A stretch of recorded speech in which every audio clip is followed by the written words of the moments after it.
নারী শক্তি বন্দন অধিনিয়ম সম্পর্কিত সংশোধনী বিলের ওপর আলোচনার জন্য আজ থেকে শুরু সংসদের 3 দিনের বিশেষ অধিবেশন। এই বৈঠকে মূলত নারী শক্তি বন্দন সংক্রান্ত সাংবিধানিক সংশোধন নিয়ে আলোচনা হবে। সরকার এই সময় 3টি সংশোধনী বিল পেশ করবে, যার মাধ্যমে নারী শক্তি বন্দন অধিনিয়ম কার্যকরী করার পথ সুগম হবে। উল্লেখ্য, এই অধিনিয়মটি 2023 সালে গৃহীত হয়েছিল।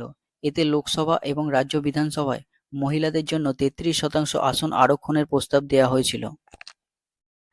আজ অধিবেশনে এই বিল নিয়ে আলোচনা চলবে।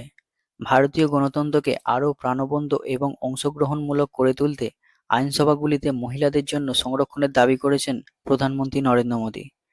তিনি বলেন, এই সংরক্ষণের ব্যবস্থা প্রবর্তনে যে কোনো ধরনের বিলম্ব অত্যন্ত দুর্ভাগ্যজনক হবে।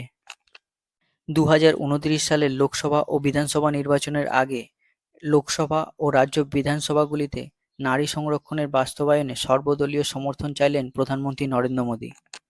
তিনি জানান, আগামী 16, 17 এবং 18 এপ্রিল সংসদে একটি বিশেষ অধিবেশন ডাকা হয়েছে। এই অধিবেশন চলাকালীন নারী শক্তি বন্দন সংক্রান্ত একটি ঐতিহাসিক বিষয়ে আলোচনা হতে চলেছে। এই ইস্যুতে তিনি সর্বদলকে একজোট হওয়ার আহ্বান জানিয়েছেন। ব্যাপক আলোচনার পর এই সিদ্ধান্তে আসা গেছে যে সারা দেশে নারী শক্তি বন্দন সংক্রান্ত অধিনিয়মকে প্রকৃত মর্ম অনুসারে বাস্তবায়নের প্রকৃত সময় এখনই।